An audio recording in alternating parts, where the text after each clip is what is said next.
Radhe Radhe everyone. Pharmacy संस्थी में आपका स्वागत है। 250 डे मेडिसिन चैलेंज में आज है हमारा डे 12 और आज हम बात करेंगे अबैकाविर और उसके साथ कुछ कॉम्बिनेशन। अबैकाविर सल्फेट लैमिविडीन हमने लास्ट में पढ़ा था। अब इसमें एक नया सॉल्ट ऐड हो जाता है ज़ाइडोविडीन।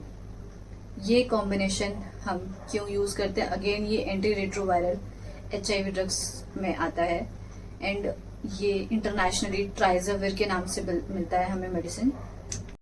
ये किस काम आती है? बेसिकली ये मेडिसिन हम प्रेग्नेंट वुमेन को रिकमेंड करते हैं। प्रेगनेंसी के बीच में प्रेग्नेंट वुमेन से HIV बच्चे तक ना फैले ड्यूरिंग प्रेगनेंसी, तब ये मेडिसिन दी जाती है।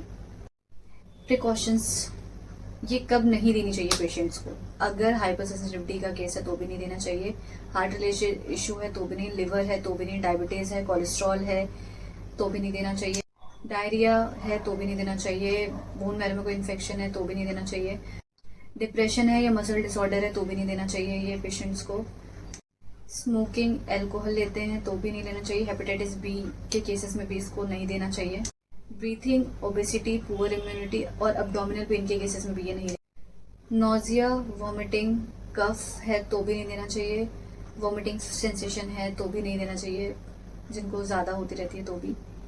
जो लोग अदर मेडिसिन ले रहे हैं तो उनको अपने डॉक्टर को पहले बताना चाहिए कि वो कौन सी मेडिसिन ले रहे हैं, तभी उनको ये लेना चाहिए। प्रेगनेंसी में और ब्रेस्ट फीडिंग के केसेस में डॉक्टर का सुपरविजन बहुत ज़रूरी है। वो यूं ही इस मेडिसिन को नहीं ले सकते, विदाउट डॉक्टर सुपरविजन आप इसको नहीं ले सकते। ये मेडिसिन बच्चों के लिए नहीं है। इसे लेने के बाद आपको ड्राइव नहीं करनी चाहिए, बिकॉज इसको लेने के बाद आपको काफ़ी नींद आती है, स्लीप जैसा भी फील। ये मेडिसिन इन्फेक्शन को फैलने से नहीं रोकती है, तो ड्यूरिंग दिस मेडिकेशन आपको सेक्सुअल इंटरकोर्स अवॉइड करना चाहिए, शेयरिंग ऑफ निडल्स अवॉइड करना चाहिए। डोजेज फॉर्म इसका क्या होता है? 1 टैबलेट ट्वाइस अ डे लेना चाहिए। इसमें जो सॉल्ट होता है अबैकाविर वो 300 mg होता है, ज़ाइडोविडीन भी 300 mg होता है, लैमिविडीन 150 mg होता है। इसको हम विद फूड और विदाउट फूड ले सकते हैं। वेट होना चाहिए वो मिनिमम 40 kg जरूरी है। 40 kg से कम वाले इसको यूज नहीं कर सकते हैं। साइड इफेक्ट्स इसके most common diarrhoea, nausea, vomiting, skeletal problem, skin related issue, breathing issue, nausea, vomiting, headache, fever हो सकता है, चिल्स हो सकता है इसमें, और रैशेज हो सकते हैं बॉडी पे कुछ तरीके के अलग से, और आपके बोन्स में, जॉइंट्स में, मसल्स में पेन हो सकता है, ब्रीथिंग में प्रॉब्लम हो सकती है। बॉडी एज होल में बॉडी फैट अक्यूमुलेट हो जाता है इस केसेस में भी। जैसे आपका पेट पे कुछ ज्यादा ही फैट होना प्रेगनेंसी तो केस चल ही रहा है, बट कुछ और भी हो सकता है बॉडी फैट अलग तरीके का। गैस्ट्रोइंटेस्टाइनल माउथ अल्सर्स हो सकता है। मेल्स में ब्रेस्ट एनलार्जमेंट हो जाती है इसमें, और शुगर भी बढ़ जाता है, काफी बार देखा जाता है। गैस्ट्रोइंटेस्टाइनल बेसिस पे हमें इसमें भूख नहीं लगती है काफी बार, और अब्डोमिनल पेन रहता है, इंडाइजेशन रहता है।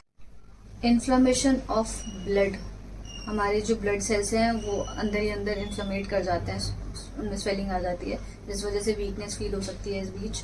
और एनीमिया मतलब खून की कमी, लिम्फ नोड में भी स्वेलिंग आ जाती है।